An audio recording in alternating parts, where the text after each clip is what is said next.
Chicago was once Michael Jordan's town, and now even with the latest controversy, it's Sammy's world. And while we wait for him to make his return to baseball, the Red Sox take on the other team in the Windy City. It's Game 2 of a 4-game series between the Red Sox and the White Sox next on NESN.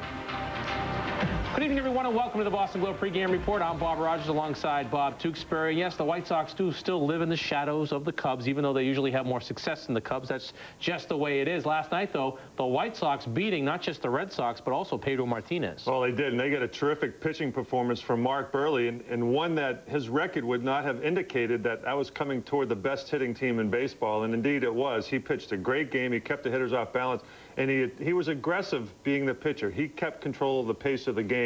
He pitched outstanding. Pedro was good for himself for a few innings. Yeah, from a Red Sox perspective, I think it was, again, another big plus to watch Pedro pitch. Got into a little bit of trouble there in his final inning of work, facing Frank Thomas. Thomas had a chance to really change the complexion of the game and the complexion of Pedro's outing, but Pedro, the Dominican Dominator, delivers. He did. Well, coming into this sequence, as you can see, he starts to foul off a number of pitches. Frank Thomas was abused by Pedro in 2 prior at-bats.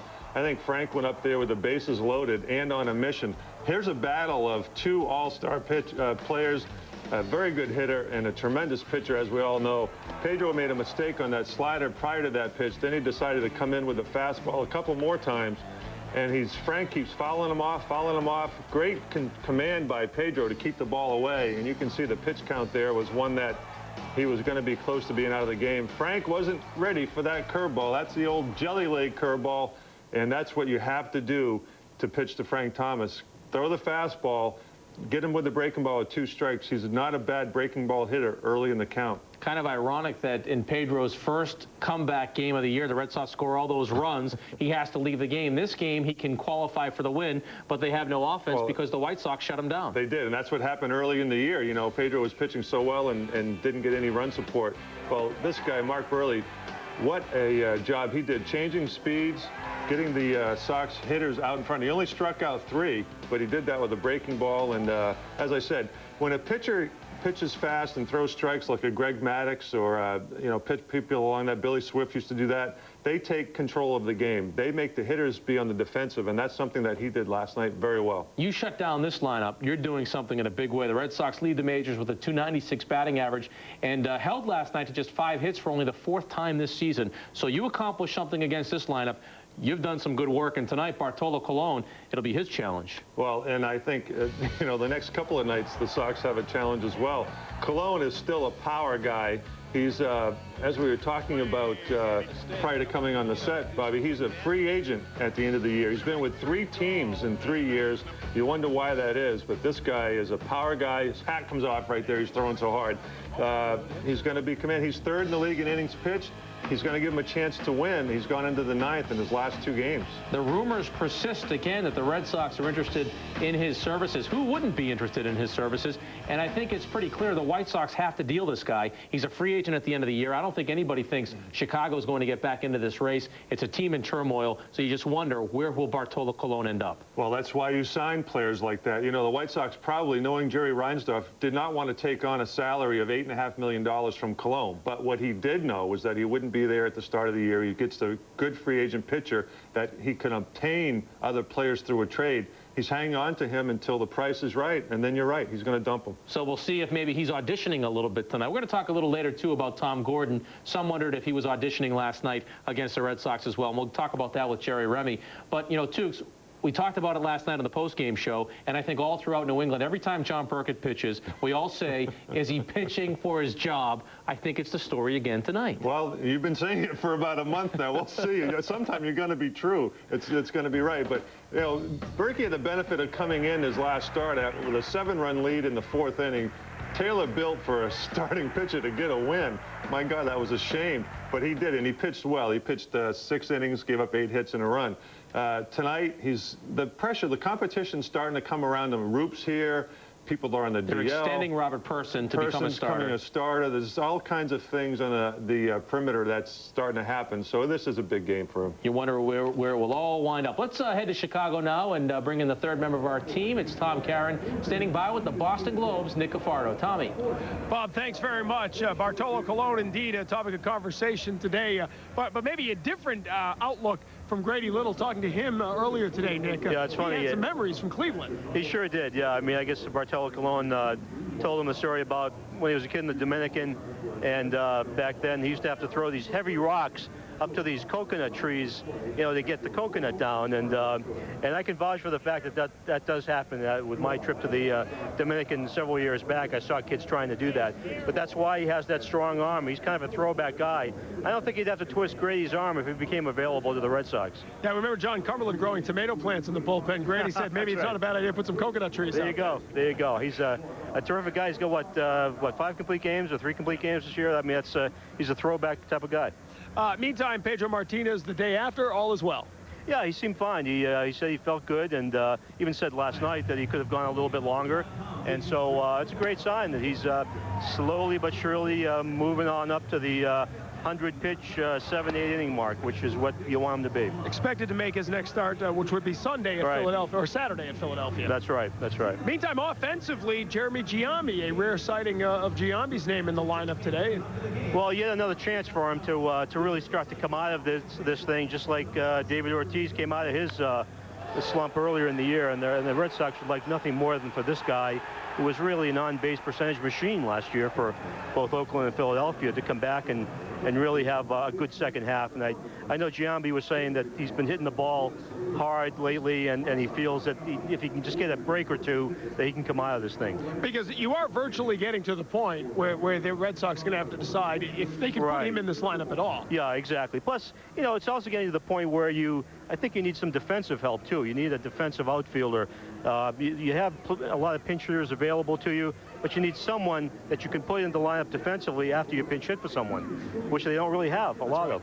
And last but not least, quickly, Nick, BK Kim, the discussion every time it comes up, will he finish this season in the rotation and or as a reliever? And boy, it was tough to get an answer out of Grady today. Yeah, it was tough because it's all up to Theo. You know, if he gets the starter, then BK goes to the bullpen. If they get the reliever, then BK stays in the rotation. So that's why the answer was 50-50. And it truly is, because I think they'd be happy either way. That's the beauty of getting a guy like him, is now you can go out and get one or the other. Yeah, I still would like to keep him in that rotation with the top 3 guys. It's pretty tough threesome. I'm with you on that. He's looked good as a starter so far. Let's go back to our NESN studios in Boston. Bob? All right, Tommy, now we know why Bartolo Colon is so big. He was very successful at getting all those coconuts. Yes, that's right. All right, Tom Caron with Nick Cafardo in Chicago. We'll take a quick break. We'll come back, and Tom Gordon will join us. As Tom Gordon on the trading block, that's the question in Chicago. Could he wind up in Boston? We'll ask him next.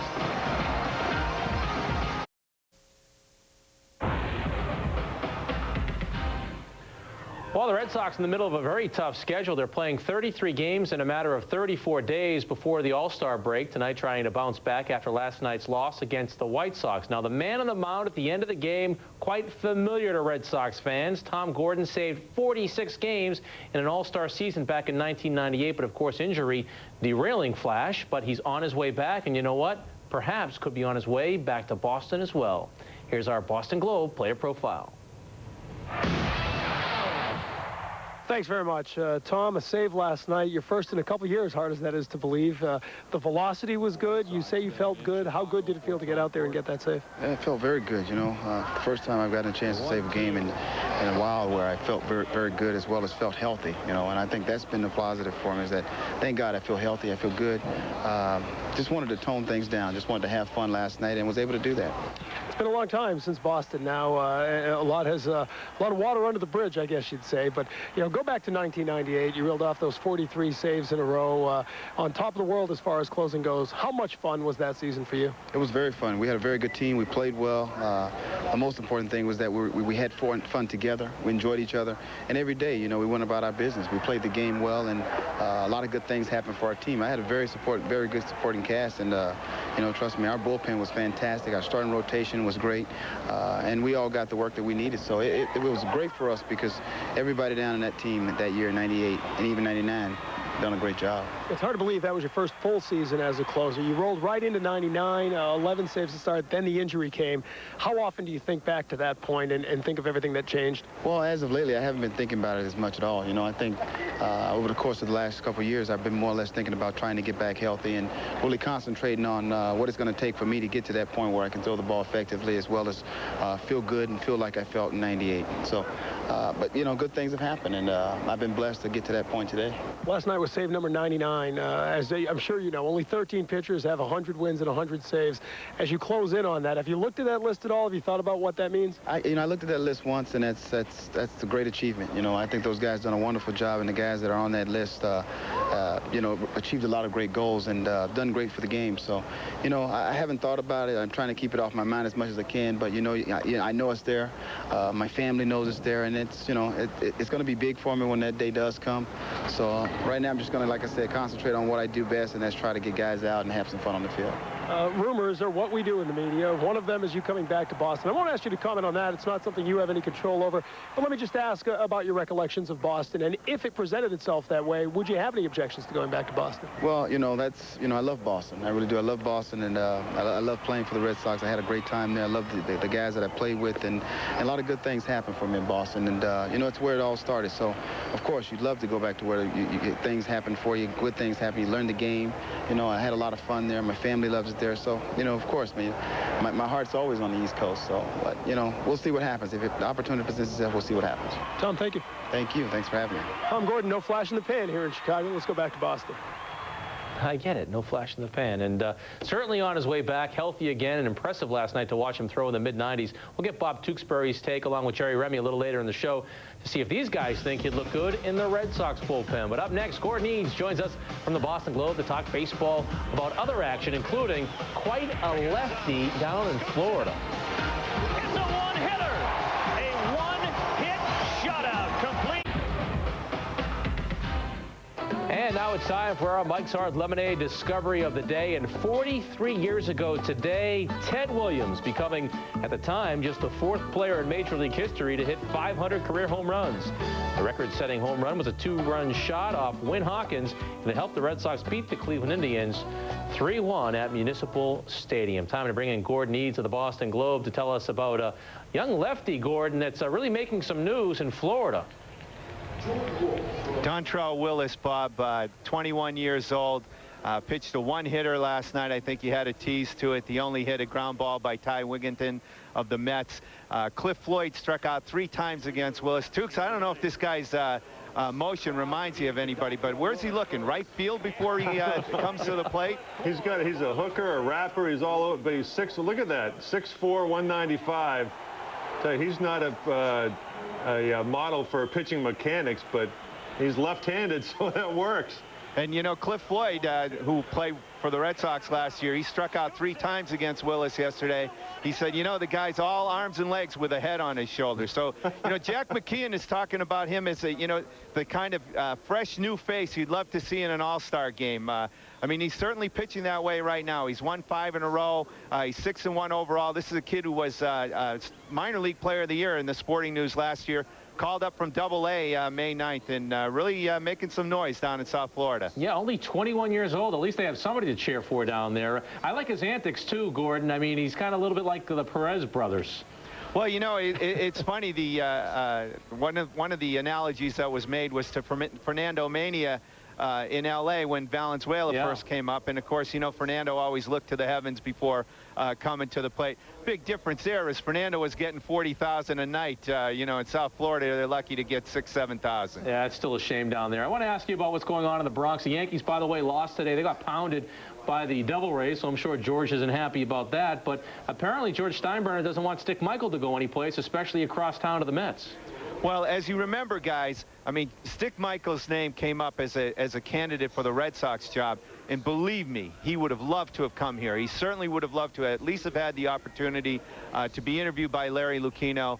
And you know, with Steve Phillips being fired by the Mets, Gene Michael's name obviously jumped to the top of the list as potential candidates for that job. That's now off the boards, fellas. Steinbrenner deciding He wanted to keep Stick, gave him a $4 million 6-year deal, roughly $4 million. I mean, this is a guy who brought players like Jimmy Key, Mike Stanley, and Paul O'Neill to the Yankees. A real strong talent evaluator. Now, no question about that. Now, it's kind of ironic that Lou Piniella is at the stadium for these ball games. Believe it or not, I don't know if you've read the stories. There have been reports in New York saying that Piniella would leave Tampa Bay, go to the Yankees, take that managerial job. He says there's no truth to that. There's no way he'd go there. He's happy with Tampa Bay. In fact, Gordon, he's making some kind of a wager about if he wins 3 in a row. I don't think he'll shave his head, but what's he going to do? Well, he's promising, fellas, that if they win 3 in a row, which they haven't done yet this year, he's going to dye his hair. But it's got to be a normal color. None of these purples, pinks, you know. It's got to be normal. You know, he just came off a 7-game losing streak, the 4th longest of his career. Wasn't used to that in Seattle. Hey, Gordon, it's amazing. Lou was my first manager in New York, and to think of Lou ever coming up with something like that to lighten up and have some fun. Who said people don't mature with age? I think Lou has. And you know, when you're in that situation, what are you going to do, Tukes? I mean, it's either joke about dyeing your hair or pull out your hair. Well, he can't go back to Seattle. That job's already taken. Talk about, maybe he looks back at that and says, you know, they were pretty good. Well, I mean, I don't know how he could come to any other conclusion. I mean, the way they're playing under Bob Melvin's just been fabulous. Gordon, the only thing I can tell you is I coach high school basketball. One thing I learned as a young coach, don't ever make wagers about shaving the head or coloring the hair, because they always win when you do that. So I think we're going to be seeing Lou Piniella dyeing that hair sometime soon. Well, and you know, the funny thing is, Jose Canseco, I don't know if you heard this one, fellas, he offered to come back to Tampa, play for minimum, and donate his salary to charity. Of course, the problem is he's still under house arrest. He can only play the home games. Gordon, thanks a lot. Okay, fellas. Gordon Eads of the Boston Globe. And speaking of the Boston Globe, log on right now to boston.com/sports to answer this poll question. A little bit of debate lately. Should Greg Little change his lineup and flip-flop Nomar and Manny? What do you think? Boston.com/sports is the place to vote. And during the ball game tonight, you'll see the results of your voting. It'll be during the game you'll get the results. So it's boston.com/sports. Up next, the Rem Dog, Jerry Remy, joins us to talk about perhaps a terrific performance from Pedro and maybe another pitcher on the way for the Red Sox.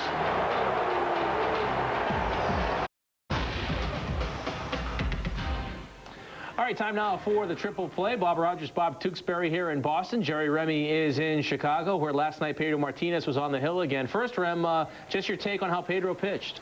Oh, I thought he was great last night, and it looked like for a while he was going to be able to go 9 innings on his pitch count. I couldn't believe that Chicago was helping him out the way they were early in the ball game, swinging at a lot of first, second pitches in that game. But I think very similar to his first outing, good control of all of his pitches. He threw them all again last night. He had the one long inning and the one very tough at bat against Frank Thomas. I didn't want to take any chances after that by throwing him back out there. But no problems today. He's ready to go, and I think he's very close to being back to about 100 pitches next time out. Hey, Rem, the first 5 innings of that game in general with Burley and Pedro pitching, talk as a defender at playing second base. How wonderful is that? Hey, you know what? I was saying trade for Burley. We get him on our side. We have these 2-hour games. That was great. But, you know, I love that because especially as a defensive player behind him, you know, you don't have time to be thinking out there. And, of course, when baseball players think too much, that's when they get in trouble. So when you got a pitcher out there working very quickly, it's awfully nice to play defense behind the guys like that. Jerry, for the White Sox there at the end of the ball game, we saw a familiar face out there. And I was impressed with Tom Gordon, the radar gun,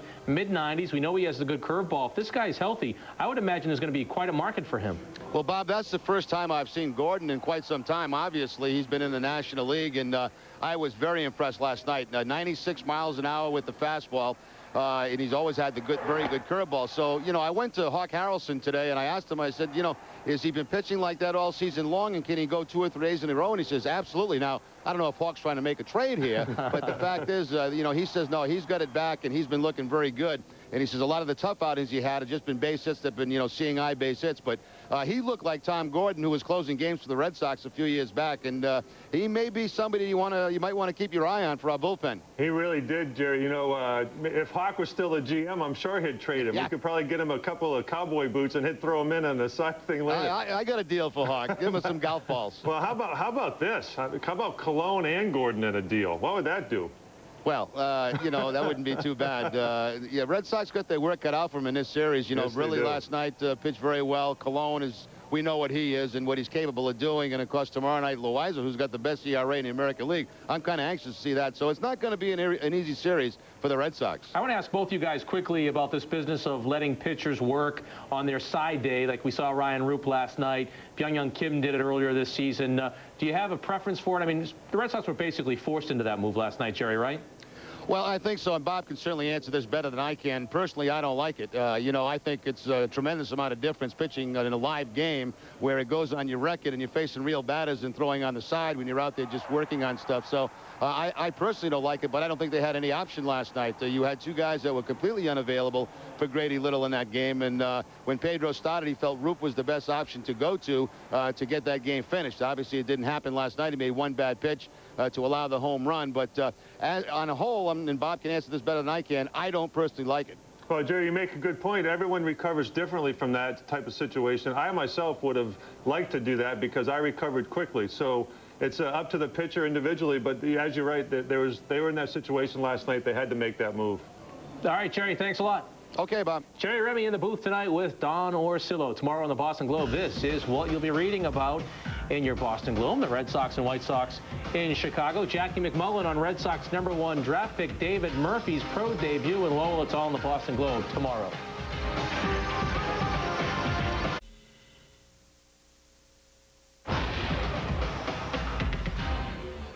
Sullivan Tire, they bring us the keys to the game. Well, the Sox have their work cut out for them, both Sox, the White Sox and the Red Sox. Berkey got a start in his last game, well, kind of a modified start, picking up for Pedro with 7 runs on the board already. He won't have that luxury tonight. Cologne's been tough. He's a tough pitcher. Big game for both people. Real quick, one lineup change for the Red Sox tonight. They'll put Jeremy Giambi in the DH spot batting 8th, and David Ortiz has the night off. I think that's something we'll debate after the ball game again. I'm sure you and I will. Well, what's your take? You got to play him. You can't, you know, you got him. You didn't get him to sit on the bench. It's June 17th. You know what? I hope he has a couple of tall jacks, and we can all be happy that it happens. That is your Boston Globe pregame report. Thanks for watching, everybody. We'll see you after the ball game on WB Mason's Extra Innings. But now stand by for Boston Red Sox baseball.